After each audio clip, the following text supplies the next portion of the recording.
Before the video starts, I really need your help. This channel is new and every subscription makes a huge difference for us. Please subscribe to keep the channel alive. Your support is essential for bringing more stories about classic cars directly to you. Thank you so much for being here.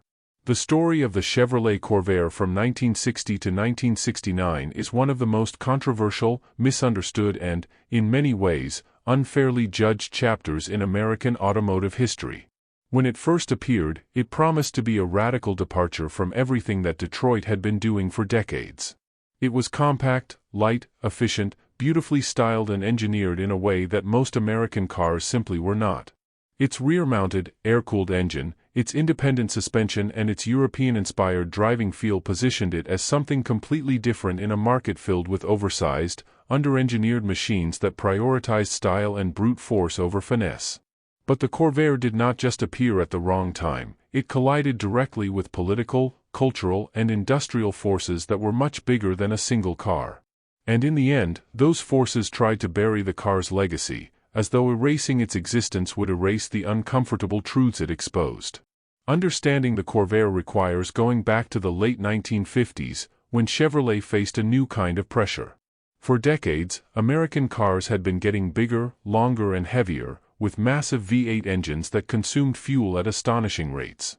But the rise of European imports, Volkswagen in particular, was beginning to scare Detroit. The Beetle was cheap, reliable, easy to maintain and surprisingly adored by young Americans. It represented simplicity in a sea of excess. Chevrolet knew they needed something different, something that could compete not by imitating Detroit norms, but by stepping into a territory Americans barely knew, the compact car with character and efficiency. The Corvair was the response to that pressure. Engineers at Chevrolet were given an unusual level of freedom to break from tradition. Instead of placing the engine in the front and driving the rear wheels through a conventional layout, they developed an aluminum, horizontally opposed six-cylinder engine mounted in the back, similar to Porsche and Volkswagen designs. It was air-cooled, eliminating the need for bulky radiators and allowing a lower hood line. This made the Corvair feel lighter on its feet compared to traditional American sedans. Inside, the layout created more cabin space, a flatter floor and better visibility. The entire project had a daring spirit rarely seen in Detroit, a willingness to experiment not for luxury or status, but for innovation. When the Corvair launched in 1960, it was immediately praised for its design. Car reviewers loved its modernity, its smooth engine, its quiet operation and its balanced handling at moderate speeds. It felt European, which for many buyers at the time was refreshing. The Corvair catered to younger families, first-time buyers, and anyone looking for a stylish alternative to the boxy American compacts of the era. Chevrolet even expanded the lineup into sporty coupes, convertibles, station wagons, vans, and the unforgettable Corvair Monza, which added flair and excitement. For a brief moment, it looked like Chevrolet had created something groundbreaking. Yet beneath the excitement, a storm was forming, one that would eventually overshadow everything good the Corvair represented. Much of this storm centered on the car's swing-axle rear suspension, a system also used by the early Volkswagen Beetle and Porsche 356. While the design had advantages, it required careful handling and specific maintenance instructions, especially regarding tire pressure. Front tires needed significantly lower pressure than the rear, but most American mechanics were unfamiliar with this requirement. Many owners overinflated the front tires out of habit, unintentionally altering the car's behavior. Because of this, certain scenarios, particularly sharp turns taken at high speed, could produce sudden oversteer or wheel tuck-under, a phenomenon where the suspension geometry caused the inside rear wheel to angle sharply inward. This was not unique to the Corvair, nor was it inherently dangerous when the car was driven as designed. European cars had used similar systems for years. But American roads, American driving habits and American mechanics were different. And soon, accidents involving the Corvair became fuel for critics, lawyers and journalists eager to question whether Chevrolet had rushed a risky design into production. The controversy might have remained a minor engineering footnote had it not been for one man, consumer advocate Ralph Nader. In 1965, he published his book Unsafe at Any Speed, dedicating an entire chapter to the Corvair and painting it as a dangerously flawed car built by a negligent industry. His accusations were sweeping, emotional, and gripping to the public. The idea that a major corporation had built a car that put style and innovation ahead of human safety outraged readers. Nader's claims went far beyond engineering details. He framed the Corvair as a symbol of corporate irresponsibility. But the truth was more complicated. Internal documents later showed that Chevrolet had originally intended to use a more advanced suspension system from the beginning, similar to the setup later used in the 1965 model. However, cost-cutting decisions delayed that improvement for 5 years. Meanwhile, the first-generation Corvair remained vulnerable to misuse and misalignment, not because it was inherently a death trap, but because it required driver habits that Americans were not used to. It was a European-inspired car born into a country unprepared to understand it. As the controversy deepened, the Corvair became the center of political drama. Chevrolet attempted to discredit Nader, even hiring private investigators to follow him, an act that ultimately backfired and made the company appear both guilty and desperate. Congressional hearings were held. Lawyers filed lawsuits. Safety reform legislation gained national attention, marking a turning point in American automotive history. The Corvair, regardless of its actual engineering merits, became the symbol of everything the industry needed to change. Meanwhile, the car itself continued to evolve. By 1965, Chevrolet introduced a completely redesigned Corvair with a fully independent rear suspension that eliminated the wheel tuck issue entirely. Ironically, this updated Corvair was widely praised as one of the best-handling American cars ever made. Car magazines in the mid-1960s adored it. Its styling was sleek, almost European Grand Tourer in inspiration, and its turbocharged version offered performance that rivaled many sports cars of the era. Yet the damage had been done. Public perception had shifted permanently. Once a car becomes the target of national scrutiny, it struggles to recover. Sales dropped dramatically. This decline was not because the car had remained unsafe, it was because the Corvair name had become synonymous with fear. Nader's book had embedded itself in the minds of the public. Lawsuits, newspaper stories, and television reports maintained the momentum of controversy. By the late 1960s, Chevrolet executives were no longer fighting to protect the Corvair's image, they were quietly preparing to phase it out, even as internal engineering teams continued to defend its design. What makes the Corvair's story even more tragic is that, years later, the truth finally surfaced. In 1972, the National Highway Traffic Safety Administration conducted an in-depth study comparing the Corvair to other cars of its era. The results were shocking. The Corvair performed as well as, and in some cases better than, its competitors in terms of safety. The report declared that the 1960-63 Corvair did not have a higher accident risk than similar vehicles. In fact, the investigation concluded that the criticism had been exaggerated. But by then, it was too late. The Corvair had already ended production in 1969. The automotive industry, embarrassed by the scandal and by its own mismanagement, seemed eager to let the Corvair fade into obscurity. They never promoted its true engineering achievements or defended its reputation once the evidence cleared it. The Corvair had become a threat, not because of its flaws, but because it represented a moment when industry power failed to suppress public outrage. Manufacturers learned a lesson: innovation could be risky not only mechanically but politically. The car was easier to bury than to rehabilitate. Enthusiasts today view the Corvair with a mixture of admiration and sadness. Those who drive them know that the car offers a unique experience, smooth, quiet, responsive, and completely unlike anything produced in Detroit at the time. The rear-engine layout gives it a distinctive balance on the road, a sense of motion that feels more European than American. The later models, especially the 1965-69 versions, are celebrated for their engineering excellence. They are reliable, drivable classics that offer a glimpse into a path American cars could have taken if innovation had not been stifled by scandal. The attempt to hide the Corvair's legacy was not just about avoiding blame. It was about avoiding the deeper question the car raised: why had Detroit ignored safety, efficiency, and engineering sophistication for so long? Why had they assumed American buyers wanted nothing but massive V8 engines and chrome-covered bodies? The Corvair showed that alternatives were possible, that technology could evolve in new directions, and that consumers might embrace change if given the chance. But admitting this required the industry to confront its own shortcomings, something it was unwilling to do at the time. The Corvair's downfall also reveals the power of narrative. A single book, amplified by media and political pressure, reshaped public perception so thoroughly that evidence to the contrary no longer mattered. The car became more than metal and engineering, it became a symbol of conflict between corporate secrecy and public safety. This symbolic weight was too heavy for the Corvair to carry. Even when the government ultimately vindicated it, the story had already been written in history books, and undoing a myth is far harder than creating one. The irony is that the Corvair might have survived if it had been released in a different era. In today's world, where consumers appreciate innovation and are comfortable with unconventional designs, the Corvair's engineering might have been celebrated. Its lightweight construction, efficient engine and unique handling would likely appeal to modern buyers tired of predictable car layouts. It was ahead of its time, misunderstood not because it failed, but because it challenged norms too abruptly. It dared to be different in a time when conformity ruled American roads. What remains today is a legacy divided between controversy and admiration.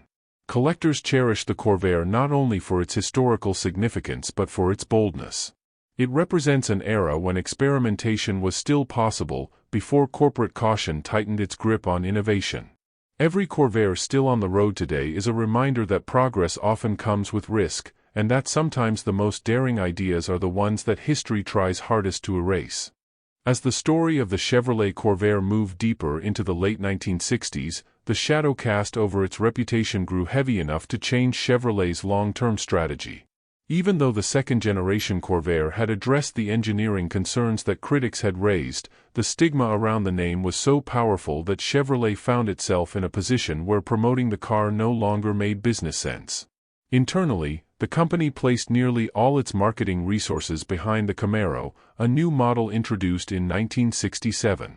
The Camaro fit perfectly into the rising muscle car culture, and more importantly, it represented a fresh start, something the Corvair could never again have in the eyes of the American public. Dealerships across the country began quietly shifting their focus. Salespeople who once praised the Corvair's unique engineering now guided customers toward safer commercial bets. Some dealerships even stopped ordering large quantities of Corvairs altogether, fearing they would sit unsold on their lots. The Corvair became a car people bought because they genuinely wanted it, not because it was pushed on them. And ironically, buyers who chose it for its qualities rather than its public image became some of the car's most loyal defenders. They saw a side of the Corvair that most Americans never experienced: its smooth ride, its quiet engine, its balanced handling and its elegant, almost European driving feel.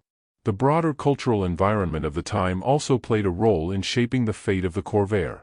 The mid-1960s saw growing concerns about consumer rights, workplace safety, environmental protection, and corporate responsibility.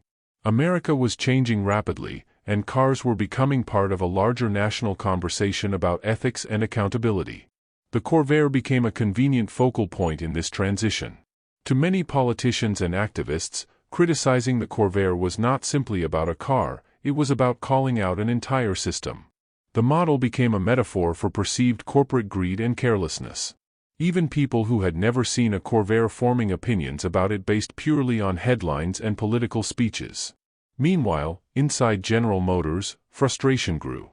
Engineers who had poured their passion into the Corvair watched as their creation was reinterpreted not as a bold step forward, but as an example of failure. Some left the company, while others were reassigned to less experimental projects. Creativity was replaced by caution. The Corvair had taught GM a lesson they took too far: innovation, no matter how brilliant, could be dangerous if misunderstood by the public. This shift in corporate culture affected not only the Corvair but the future of American cars for decades. Detroit retreated from risk-taking, choosing instead to prioritize predictability, marketing appeal, and low-risk strategies. Outside of GM headquarters, however, something different was happening. Car enthusiasts, journalists, and engineers around the world began re-evaluating the Corvair, especially as new information leaked about the government study that would eventually vindicate the car. People who actually drove the Corvair began sharing their experiences, noting how stable and enjoyable it was when properly maintained and operated. Automotive magazines revisited the subject and questioned whether the public had been given the full story.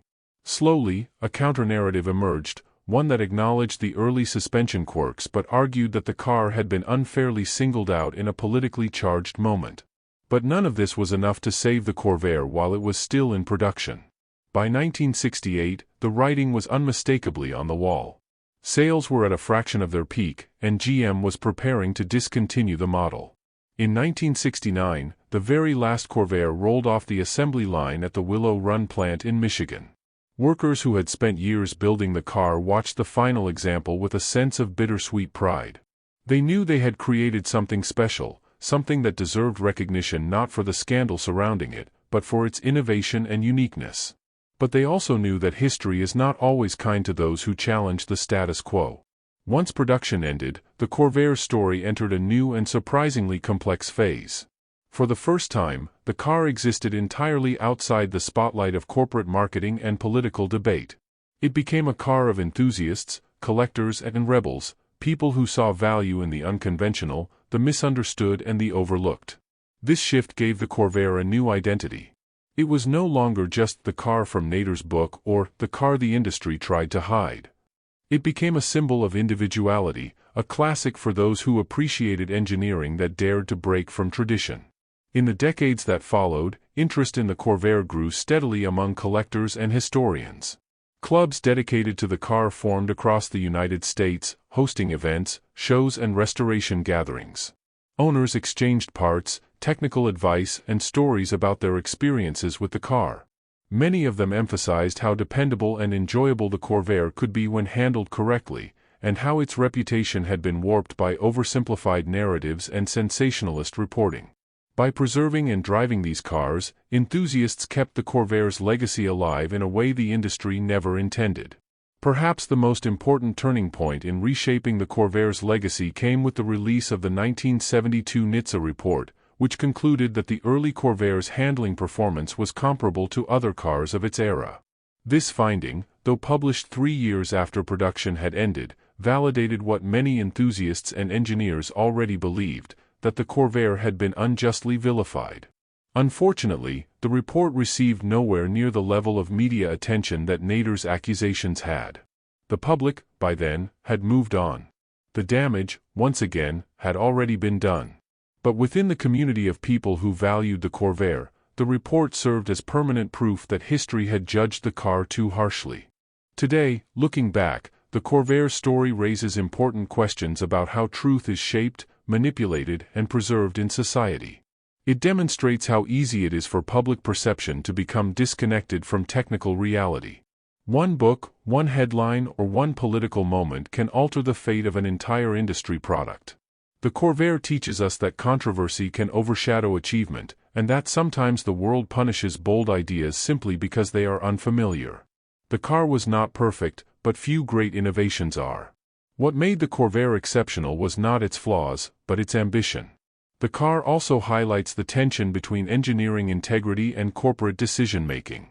Engineers wanted to push boundaries, create something modern and progressive, and deliver a product that offered the American public a fundamentally new experience behind the wheel.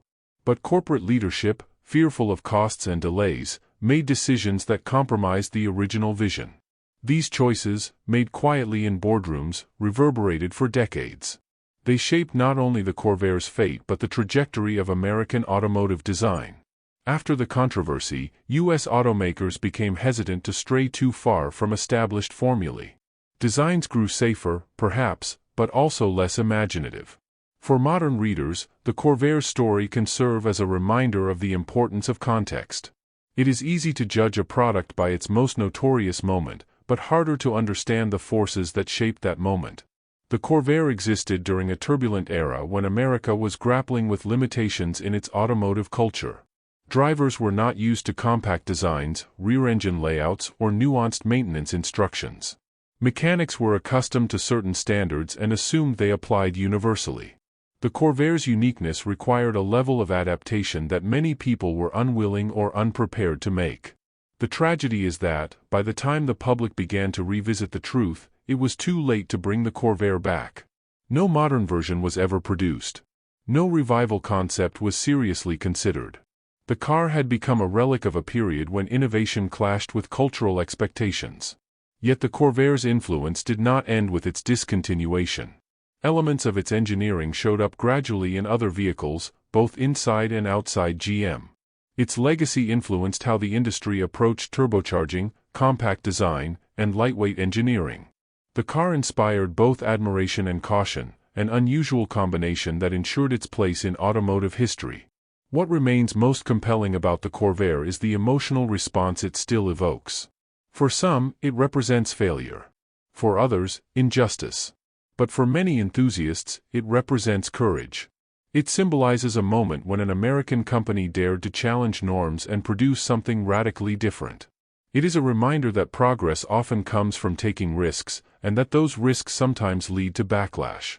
But they also lead to innovation, creativity, and long-term cultural impact. The Corvair managed to achieve all of these things, even if the world did not appreciate it at the time. Today, when someone sees a Corvair on the road or at a car show, it attracts attention not because of scandal, but because of its beauty and uniqueness. Its sculpted body lines, its smooth engine note, and its unmistakable silhouette stand out instantly.